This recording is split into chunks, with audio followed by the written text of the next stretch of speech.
Bonjour la classe, c'est ici Madame. Et aujourd'hui, on va continuer avec chapitre 9. Ok la classe, s'il vous plaît, ouvrez à la page 378. On va commencer vocabulaire numéro 2 de chapitre 9. Je vais prononcer les mots pour vous. Vous pouvez écouter, répéter comme vous voulez. Et puis, après ça, on va faire quelques exercices et continuer avec la grammaire. Ok. Quand nous commençons avec chapitre 9, vocabulaire 2, nous sommes au spectacle. Et si vous vous souvenez, spectacle de français 1, c'est-à-dire play. Oui, ça peut inclure des choses musicales, ça pourrait inclure simplement les danses, mais un spectacle, ça c'est comme quelque chose au théâtre. Oui, spectacle, théâtre, ça rime un petit peu. Donc, premièrement, nous avons une comédie musicale et ça a l'air de Anything Goes, je pense, dans la photo. Mais les comédies musicales mélangent plusieurs genres, danse, chant et théâtre. Oui, donc je sais, en français, toi, nous avons quelques élèves qui sont passionnés du théâtre, particulièrement des comédies musicales. Oui. Deuxièmement, on a un ballet. Oui, un ballet, ça c'est quelque chose qui est très, très, très influencé par la langue française. Oui, nous avons beaucoup de termes dans le ballet qui sont en français, en fait, comme plié. Oui, ça c'est quelque chose tiré de français. Donc, le vocabulaire avec les ballets, on a un danseur ou bien le féminin, une danseuse. Aussi, on a une ballerine. Oui, j'adore ce mot. Une ballerine. Il ne faut pas le prononcer comme baleine. Les ballerines. les ballerines n'aimeraient pas ça si vous trompez le mot ballerine avec baleine. Aussi, on a un tutu. Et je pense que vous comprenez très bien ça. Et la phrase nous avons les danseurs ont eu beaucoup de succès. Oui, c'était une danse réussite. En plus de ça, on a l'orchestre. Oui, et l'orchestre est composé de musiciens. Je pense que nous avons quelques personnes de l'orchestre de SEG dans notre classe. Donc, merci d'être une partie de l'orchestre. Vous jouez de la musique formidable. On a le chef d'orchestre, ça c'est Madame... Oh mon Dieu. Oh, comment elle s'appelle? Je suis terrible. Je parle avec elle souvent. Euh, je ne sais pas son nom. Mais le chef d'orchestre, nous avons un chef d'orchestre. Elle est très sympa, mais je ne connais pas son nom. Aussi, on a les violinistes. Il y a aussi les autres noms pour les autres personnes qui jouent des instruments différents. Mais dans ce vocabulaire, on a les violinistes et c'est tout. Et le chef d'orchestre, il donne la mesure. La mesure, ça c'est comme le rythme. Je ne le fais pas correctement, je sais ça, mais vous comprenez. C'est comme 1, 2, 3, 4, 1, 2, 3, 4, 1, 2, 3, 4. Ça, c'est de donner la mesure. Aussi, on a les spectateurs qui applaudissent. Oui, les spectateurs, voilà, les personnes qui regardent le spectacle. Spectacle, spectateur. Voilà. Et applaudir, c'est ça. Ouais. Donc, applaudissent, applaudir. Et puis, après le spectacle, on va continuer vers le cercle. Oui, donc allons au cercle. Désolé si vous avez peur de clowns, mais ils sont là. On a le chapiteau. Le chapiteau, vous comprenez chapeau, mais chapiteau, c'est un petit peu plus grand. C'est comme une tente immense pour le cercle. En plus de ça, on a la piste. La piste, c'est comme ça. Vous vous souvenez que la piste, ça pourrait être aussi comme track, oui, pour les personnes qui courent pour faire de l'athlétisme. À la piste aussi, la piste, c'est au cercle. Aussi, comme j'ai dit, on a des clowns ou bien des clowns, ça dépend de l'accent, mais on pourrait dire clown, je ne sais pas. Je vais dire les deux. Aussi, on a un jongleur ou bien la féminine, une jongleuse. Et la classe, vous savez, cet vocabulaire, ça va beaucoup, ça va vous aider beaucoup pendant vos vies de savoir comment nommer les personnes qui lancent et qui jonglent. Oui, donc les jongleurs, les jongleuses. Aussi, on a un trapéziste. Ça, c'est très cool. Ça, c'est ce que je voulais faire quand j'étais petite. Oui, je voulais devenir trapéziste. Aussi, on a une affiche, vous comprenez ça, c'est synonyme avec un ou bien une poster. D'autres mots utiles, on a la baguette. Vous vous souvenez maintenant que la baguette, ça c'est utilisé pour toutes les choses avec cette taille. Donc, baguette magique, baguette pour la personne, le chef du cercle. Aussi, on a une chorégraphie, vous comprenez ça, c'est très similaire en anglais, le décor, très similaire en anglais, je pense que vous comprenez. Une œuvreuse, ça c'est la personne qui vous aide à trouver vos places, vos chaises plutôt. Donc, une œuvreuse, une partition, ça c'est ce que vous lisez pour comprendre ce que vous devez chanter ou bien jouer avec l'instrument. Aussi, on a un ou bien une pianiste. Hein? Moi, je joue un petit peu de piano, vous pouvez voir. J'ai ça là et aussi j'ai une autre. J'ai deux. Je joue un petit peu, mais ça fait longtemps que j'ai pratiqué souvent, donc je ne suis pas douée en piano, mais je peux le faire. Aussi, on a une représentation, vous comprenez ça, un rôle très clair, la scène, bien, et une tournée. Et une tournée, on pourrait utiliser ça aussi pour les courses, c'est-à-dire races, les courses. Donc, de faire un tour, oui, c'est de finir comme un cercle. Oui. Mais une tournée aussi, ça c'est comme pour, peut-être que si les comédies musicales font une tournée, c'est-à-dire qu'ils voyagent, oui, pour que tout le monde puisse le voir. Voilà. S'il vous plaît, regardez très vite, exprimons-nous. Je vais les dire très vite. Je pense que vous allez comprendre très facilement, particulièrement la quatrième, je le dis souvent. Donc, on a « je te recommande plutôt d'aller au cirque ». Oui? Donc, plutôt, ça c'est instead. Oui? Donc, je te recommande plutôt d'aller au cirque au lieu d'aller au spectacle. Oui, c'est mieux le cirque aujourd'hui. Ne va surtout pas voir, il chante faux. Oui? Ne va surtout pas voir. Oui? Faut pas le voir. Oui? Il chante faux. Oui? Donc, de chanter faux, c'est-à-dire que vous chantez out of tune. Oui? Donc, je chante faux. Très bien. Aussi, on a va voir. Oui? Va voir, ça c'est très français de dire. Donc, va voir. Oui? Va voir. Va voir. Allez voir. Oui? Donc, ça c'est pour attraper l'attention de quelqu'un de regarder quelque chose d'autre. Oui? Donc, va voir. Il y a une araignée là. Oui? Et elle est belle. Aussi, on a ça ne vaut pas la peine. Oui, ça ne vaut pas la peine. C'est-à-dire, it's not worth it. Oui, ça ne vaut pas la peine. Si vous voulez dire le contraire, it's worth it, ça vaut la peine. Oui, ou bien ça ne vaut pas le coup. Je préfère la peine. Je préfère la peine. Mais non, je préfère de dire ça ne vaut pas la peine de quelque chose. Ça ne vaut pas la peine de parler avec elle. Elle n'est pas une bonne personne. Oui? Ça vaut la peine de regarder ce film. C'est absolument incroyable. Donc, vous voyez la différence entre les deux. Donc, pratiquer le vocabulaire, je sais que pour beaucoup de vous, ce n'est pas quelque chose que vous allez utiliser beaucoup dans vos vies.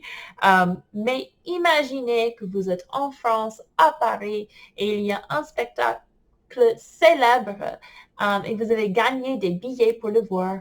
Et peut-être aussi, vous avez gagné des billets pour aller au cirque. Et vous devez parler avec une personne très, très, très belle au sujet de toutes ces choses. Et vous ne voulez pas avoir la honte. Oui? Vous voulez parler bien le français et comprendre ce qu'elle dit au sujet des clowns et des chefs d'orchestre. OK, on continue. OK, très vite, s'il vous plaît, regardez la page 380. Il y a une petite liste entre copains. Je vais le faire aussi avant qu'on fait l'exercice. Alors, regardez entre copains. Premièrement, on a « ça ne casse pas des briques ». Oui, ça ne casse pas des briques. Oui. Donc, « Oh, est-ce que vous avez aimé le film? Ça ne casse pas des briques. Oui. Non, c'était pas formidable. Après ça, on a « faire un bide ». Oui, faire un bide. Donc, le film a fait un bide, c'était pas réussite. Non, pas du tout. Aussi, on a « faire le clown ». Oui, ça, c'est souvent ce que vous faites. Bonjour, est-ce que tu peux quitter? Merci. Donc, faire le clown, c'est vous. Oui. Et moi aussi, je fais le clown souvent. Après ça, on a faire un tabac. Oui, je pense que nous avons fait ça aussi en français 2. Je pense que c'était aussi dans une boîte entre copains. Mais faire un tabac, vous comprenez tabac, je pense, mais faire un tabac, c'est-à-dire que c'était très bien fait, tout le monde l'adore, faire un tabac. Oui. Bon, OK. La classe, comme exercice, je voudrais pour vous de faire exercice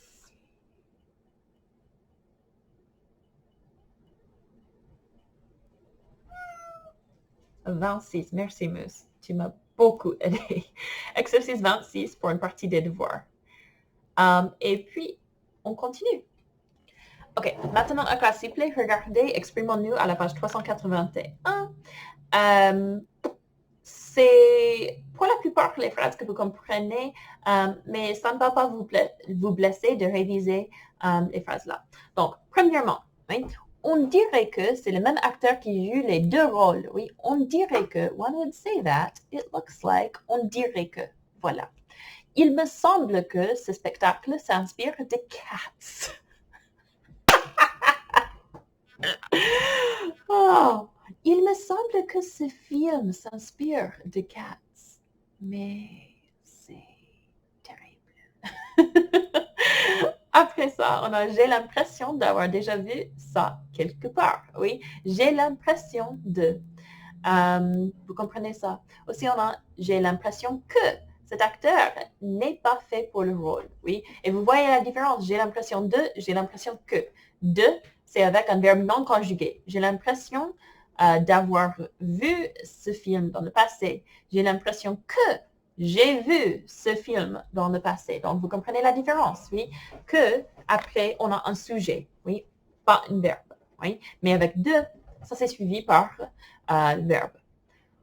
Aussi, ils ont l'air de, et vous comprenez ça parce que je le dis souvent, ah, vous avez l'air fatigué, vous avez l'air heureux, vous avez l'air dingue aujourd'hui. Donc, c'est-à-dire, vous semblez, oui, il semble, oui. Ils ont l'air de s'amuser sur scène, oui.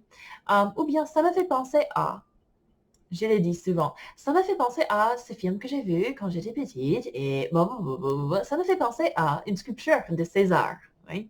Ça me fait penser à mon ami, Ayoub. Donc, vous comprenez comment utiliser ces phrases, exprimons-nous. On continue. OK. Très vite, je vais réviser avec vous comment comparer des choses en français. Vous vous souvenez, dans le passé, nous avons fait ça avec les animaux de la ferme, je pense. Nous avons fait avec les animaux de la ferme comme la vache est plus belle que le cochon. Oui, ou bien le cochon est plus beau que la vache, mais on sait que la vache, elle est beaucoup plus belle que le cochon. Je ne sais pas pourquoi je compare les deux. C'est évident. Mais ça, c'est ce qu'on fait. Donc, très vite, je vais vous expliquer comment comparer des choses en français et puis je vais vous donner l'exercice pour les devoirs. OK. Alors, pour comparer des choses en français, il faut utiliser les mots comme plus, moins et aussi. Alors, j'ai oublié le N, plus, moins, aussi. Donc, vous comprenez plus, c'est-à-dire more, moins, c'est-à-dire less, aussi, c'est-à-dire comme as. Oui. Donc, un exemple pour chacun. On a peut-être elle est plus belle que toi. Donc, elle est plus belle que toi. Vous voyez, parce que le sujet, c'est féminine, aussi l'adjectif est féminine. Si on a ils sont moins stupides que, je sais pas, Elisabeth. Ils sont moins stupides qu'Elisabeth. Vous voyez, parce que ça, c'est pluriel, stupide, il y a un S. Hein? Et Elisabeth, elle n'est pas importante parce qu'elle est à la fin de la phrase, donc l'adjectif ne change pas à cause d'Elisabeth. Je ne dis pas qu'Elisabeth n'est pas importante. Désolée, toutes les Elisabeth que je connais, mais elle n'est pas importante pour la phrase.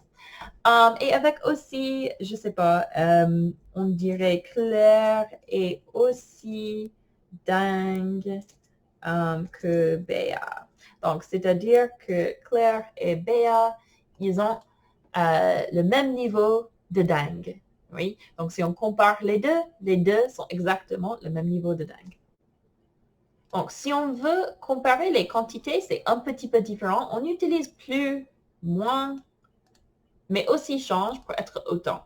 Oui? Et je peux vous donner un exemple de ça pour comparer les quantités des choses. Oui? Donc, je dirais adjectif, ou bien qualité, quantité, quantité. Alors, un exemple de ça, on pourrait dire elle a plus de vaches que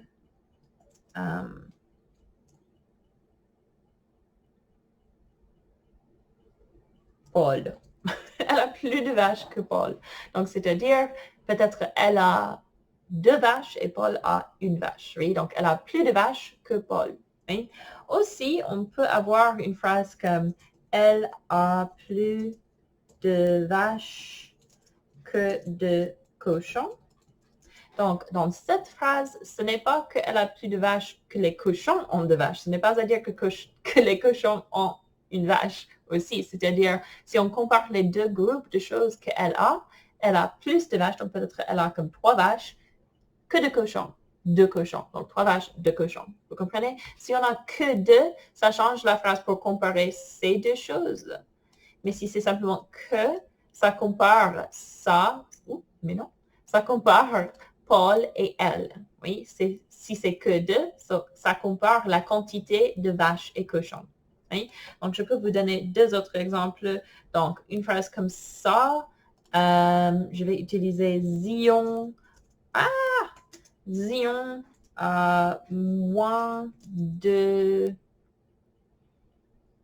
Zion a moins de... Je ne sais pas. Zion, qu'est-ce que tu as? Zion a moins de chats que... je ne sais pas. Je pense pas qu'il a un chat. Désolé, Zion. C'est une phrase stupide. Zion a moins de chats que... je pense que Xavier a un chat. Hein? Zion a moins de chats que Xavier. Donc, c'est-à-dire, Zion a 0 chat et Xavier, il a au moins un chat. Il a un chat. Je pense pas qu'il a 2. Xavier, est-ce que tu as un chat ou bien 2? Je ne sais pas. Envoie-moi un email ou quelque chose. Je vais utiliser Victoria. Et Victoria a autant de stylos que de crayons. Voilà. Donc, vous voyez, on a un exemple qui compare Zion et Xavier. Et on a une phrase qui compare la quantité de stylos et la quantité de crayons. Donc, s'il vous plaît, la classe aussi, regardez dans le livre parce qu'il y a quelque chose qui s'appelle superlatif. Et ça, c'est pour dire que quelque chose est ça ou bien ça, quelque chose. Oui. Et je vais dire adjectif. Donc, par exemple, elle est la fille la plus belle du monde. Donc, vous voyez, elle, ça c'est notre sujet. Et on a la fille. Donc, ça, c'est ce que l'adjectif va suivre. Pas nécessairement elle, mais ça. Donc, elle est la fille la plus belle. Belle parce que la fille est féminine, pas parce qu'elle est féminine, parce que la fille est féminine. Et puis, on a du monde. Oui? La fille la plus belle du monde. Et ça, c'est 2 plus quelque chose d'autre. Oui? Je peux vous donner un autre exemple. On pourrait dire il est la personne la plus bizarre de l'univers. Donc, vous voyez, il est masculin, mais personne, ça c'est un mot qui est toujours féminine. Donc, l'adjectif, oh, peut-être que je vais le changer pour être quelque chose qui change. Je vais dire heureuse. Donc, il est la personne la plus heureuse de l'univers. Oui? Donc, vous voyez, même si il est masculin, la personne est féminine, alors heureuse, c'est aussi féminine. Et vous voyez, parce que l'univers commence avec un L apostrophe, on a 2 l'univers. Une de plus, on pourrait dire peut-être Ils sont les mecs, ils sont les hommes les plus beaux. Ils sont les hommes les plus beaux de la France. Donc maintenant, on a ils, c'est masculin pluriel. Les hommes, c'est aussi masculin pluriel. Alors, l'adjectif, c'est masculin pluriel. Et la France, c'est féminine. Alors, on a de la, pas du ou bien de à l'apostrophe. Donc, vous voyez comment utiliser le superlatif. OK. Parce que les exercices sont terribles, je ne pense pas que je vais vous demander de faire un exercice dans le livre. Je pense que je vais vous demander d'écrire 5 phrases qui comparent avec le comparatif et 2 qui utilisent le superlatif. Hein? Donc, je peux dire que je peux vous donner un exemple de ça, si je peux trouver. Voilà. Très vite, elle est plus vite que Gustave. Paf. Ils sont moins intelligents que Marie. Voilà. Nous sommes aussi nous sommes aussi sportifs que vous. Hugo. Hugo est moins malin que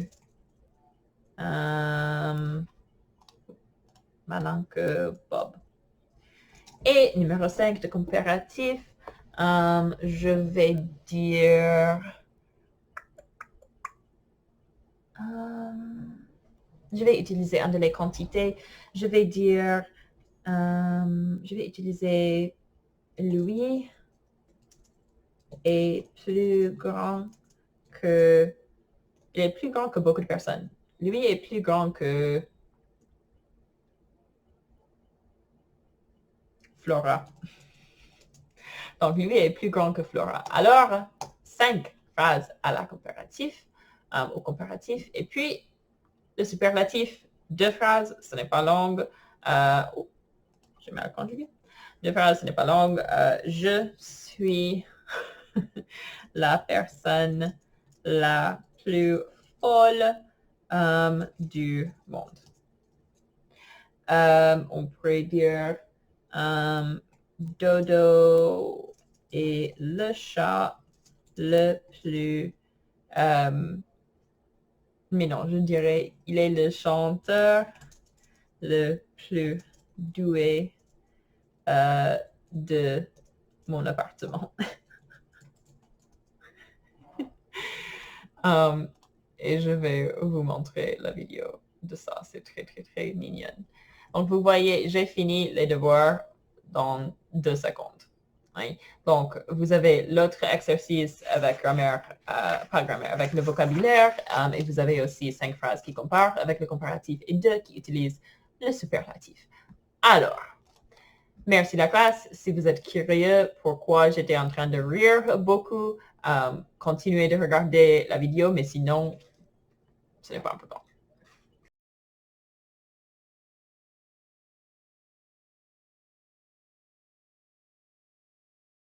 If there's ever stuff on the floor, it's 'cause Dodo knocks it down. And apparently that's exhausting. Oh.